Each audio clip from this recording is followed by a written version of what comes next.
Olá, eu sou o professor Mazzuco, de Filosofia, e nós vamos comentar hoje a prova do Enem 2019, uma prova que exigiu do aluno domínio de conceitos, contextualização histórica desses conceitos e, sobretudo, habilidade de leitura. Então, vamos conferir a prova. Nós vamos começar com a questão número 46, que fala um texto de um filósofo chamado Jacques Derrida. E nós vamos ver que ele fala sobre a hospitalidade, essa capacidade que nós temos de acolher, recolher a pessoa que traz a diversidade, né? Então, a hospitalidade pura ele vai definir como aquela que não agride, que é capaz de acolher.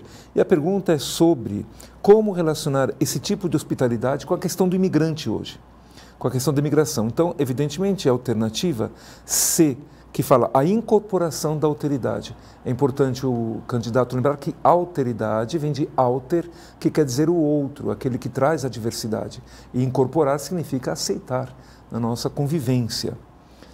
Temos um segundo exercício, 47, que também fala um pouco sobre a questão da convivência, a ciência do direito, mas o direito entendido como uma técnica de convivência. É o conceito que vai dizer que nós temos que criar regras para conviver. Então, a pergunta é, o sentido geral fundamental do direito nesse caso se refere a quê? Alternativa B, regulação do convívio social, ou seja, são regras para que possamos aprender a conviver. Alternativa B. Temos uma questão 59 que fala sobre Newton, aquela velha imagem da maçã que cai.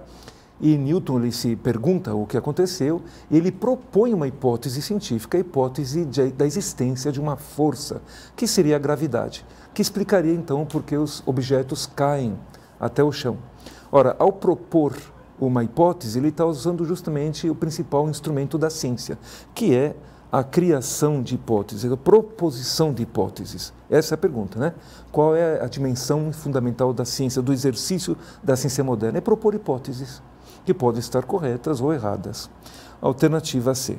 Uma outra questão agora, número 64, sobre Santo Agostinho, um texto sobre a questão do livre-arbítrio. Sabemos que ele dizia que o livre-arbítrio existe, nós temos que escolher entre o bem e o mal. Contudo, Agostinho acreditava que nós sofremos de uma insuficiência, no sentido de que nós não temos habilidade de saber o que é certo ou errado. Isso nos é revelado pela filosofia, pela teologia, pela religião, pela igreja, ou pelo evangelho, pelo cristianismo. Portanto, o conceito que ele tem de moral, na verdade, e essa pergunta, é em relação à insuficiência da autonomia moral humana. Somos seres carentes dessa habilidade de refletir sobre o que é certo ou errado. Apenas podemos escolher o caminho pelo livre-arbítrio. Alternativa B. Temos depois um texto, no exercício 66, a respeito do conceito de corpo ideal, que é divulgado pelas publicidades, pelas revistas, pela mídia. E hoje nós sabemos que propaga-se essa imagem que o corpo ideal, bonito, que o corpo saudável é o corpo magro. Mas ele justamente, o texto está contestando esse tipo de colocação. E a pergunta é, o comando, no texto, o tratamento predominante da mídia sobre a relação corpo e saúde recebe a seguinte crítica. Nós ficamos com a alternativa E, contestação dos estereótipos consolidados. Então, ele está contestando esse estereótipo de que o magro é o saudável. Alternativa E. Temos agora um exercício 69, com a imagem de um grafite. Grafite é uma arte popular, observem, e justamente ele mostra como o artista pode produzir cultura nas ruas, né? Fala-se aí, então, portanto, de uma apropriação do espaço urbano, do espaço público. Essa pergunta, esse tipo de manifestação artística expressa a alternativa B, a apropriação dos espaços públicos. Trata-se, evidentemente, de uma apropriação simbólica, através da arte, através da cultura. Alternativa B.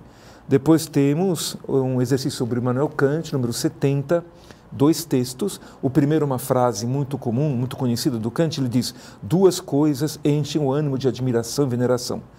Então, o céu estrelado sobre mim e a lei moral em mim, dentro de mim.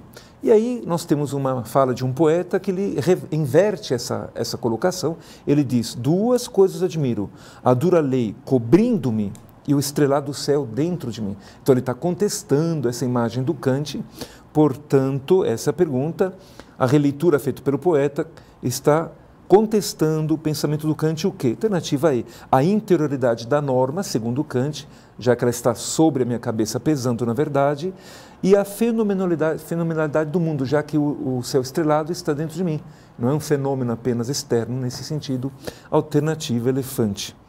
Nós temos depois um exercício que comenta sobre Humboldt. Humboldt foi um naturalista, um geógrafo, no século XIX, ele navegou pela América, pelo Brasil inclusive, e ele descreve justamente os índios sobre os recursos naturais como se fossem, por exemplo, mendigos sentados sobre minas de ouro. Então, esse tipo de colocação, essa visão que as pessoas tinham naquela época a respeito dos recursos naturais, da apropriação, reflete justamente o exercício da razão humana se apropriando para produzir o capital e a riqueza. Portanto, ali nós temos uma ressonância do velho conceito de racionalismo cartesiano alternativa C, que propõe exatamente essa ideia de uma relação de exploração, inclusive objetificação do outro, que é digamos, o nativo na América. Muito bem, depois nós temos um exercício do Foucault. Um texto do Foucault, nós temos Foucault é um pensador estruturalista. Ele vai justamente dizer que nós somos seres adestrados pelas instituições, como a educação, no caso a escola, ou, por exemplo, como os manicômios, ou os hospitais, para que possamos funcionar socialmente. E aqui ele justamente está contestando o conceito de sujeito. O sujeito não é alguém autônomo, na verdade, ele é uma construção da sociedade, das relações sociais, das interações sociais. Através da contingência do mundo em que vivemos, as interações sociais acabam construindo o que nós chamamos de sujeito. Portanto, o texto aponta para a subjetivação que se efetiva numa dimensão contingencial, quer dizer, do mundo, através das interações sociais, alternativa C. Depois nós temos o exercício que fala sobre, são dois textos que falam sobre a relação do homem com a natureza. As duas mostram que o homem é um ser deslocado, fora da natureza. O texto 1, por exemplo, mostra que o homem ele tem uma relação com a natureza mais de tortura do que experimento. O segundo texto, por exemplo, vai falar sobre a exploração da natureza. Então, o ser humano não se percebe como um ser dentro da natureza, numa visão holística, por exemplo. Ao contrário, na verdade, ele está objetificando a relação do espaço físico, ele objetiva, ou seja, ele se vê como um sujeito e o objeto, o espaço externo a ele, alternativa A. Depois nós temos um texto sobre Maquiavel. Maquiavel, o pensador, escreveu O Príncipe, que objetivava integrar a Itália, tornar a Itália um Estado nacional. Ele escreveu isso no início da Idade Moderna. E o Maquiavel, ele é o famoso autor daquela ideia, que ele nunca escreveu, mas de que os fins justificam os meios, exatamente esse conceito que vai aparecer no texto desse exercício.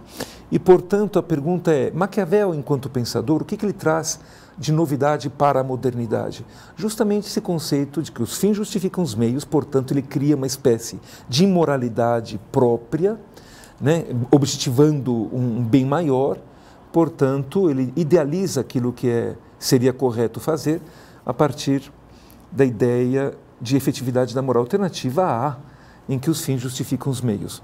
Depois nós temos, finalmente, dois textos, um deles, inclusive, do Descartes, que propõe a ideia da existência de Deus a partir da contemplação e da fé, da experiência da fé. Ora, a pergunta é, esses dois textos, vejam, abordam um questionamento da construção da modernidade. Um questionamento. O que está sendo questionado aqui tipicamente da modernidade?